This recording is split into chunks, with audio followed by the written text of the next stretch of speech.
We could argue about whether kneeling is, at this point, a good idea for anybody who wants to convert people over to their side. I think we're open to the idea that that's not the best idea in 2018.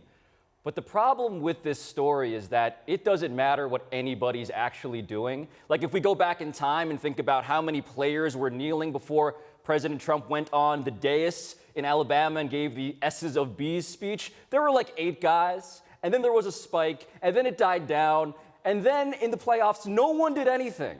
So it seems very clear to me that the person who is trying to make this an issue is the man who released that statement. Because the players, as you said, the Eagles did not kneel.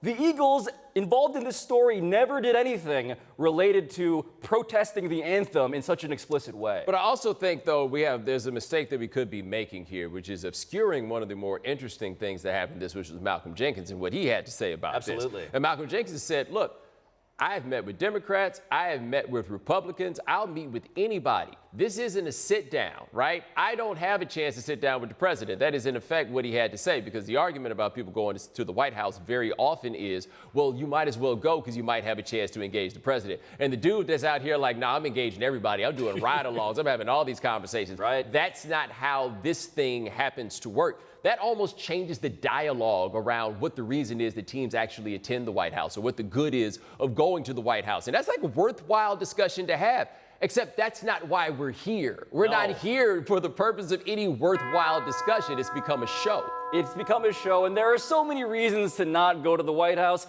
It is not coincidental that this happens to be the reason that guy likes to drape himself in, like, an American flag. And it is also worth considering what all this means for the White House visit as a concept going forward, assuming forward still counts as a plausible direction.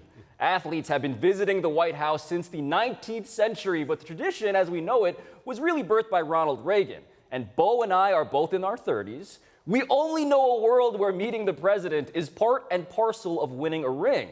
But it is fair to wonder, Bomani, because I think we're watching the ritual of the White House visit die in real time. I mean, so the Warriors visit got canceled, right? The decision was made that they were not going to make that move.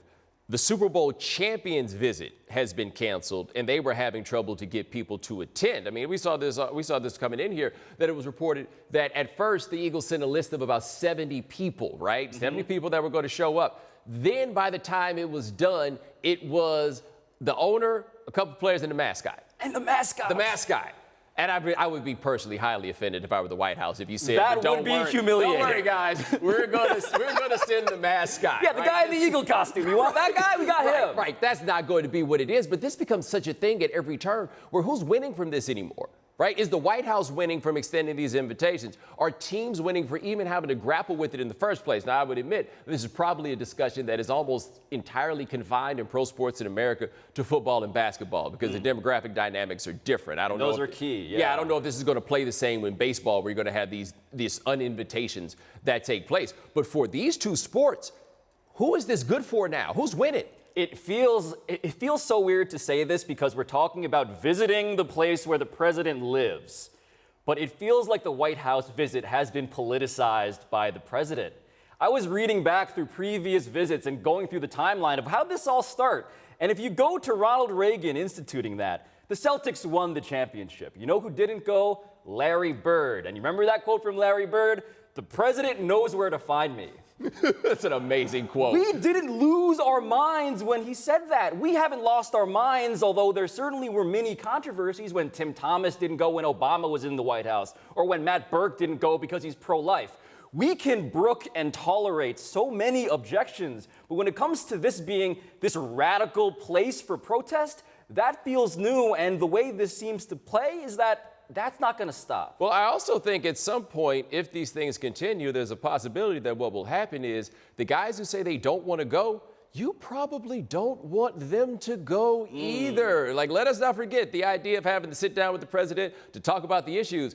Craig Hodges did that. Craig Hodges showed up to the White House, I believe in a dashiki, and he handed a list of his suggestions for the black community. Craig Hodges never played another game in the NBA after that happened. Yeah, if somebody said they want to stay home, sometimes you need to let them stay home. Married people make this suggestion all the time. Hey.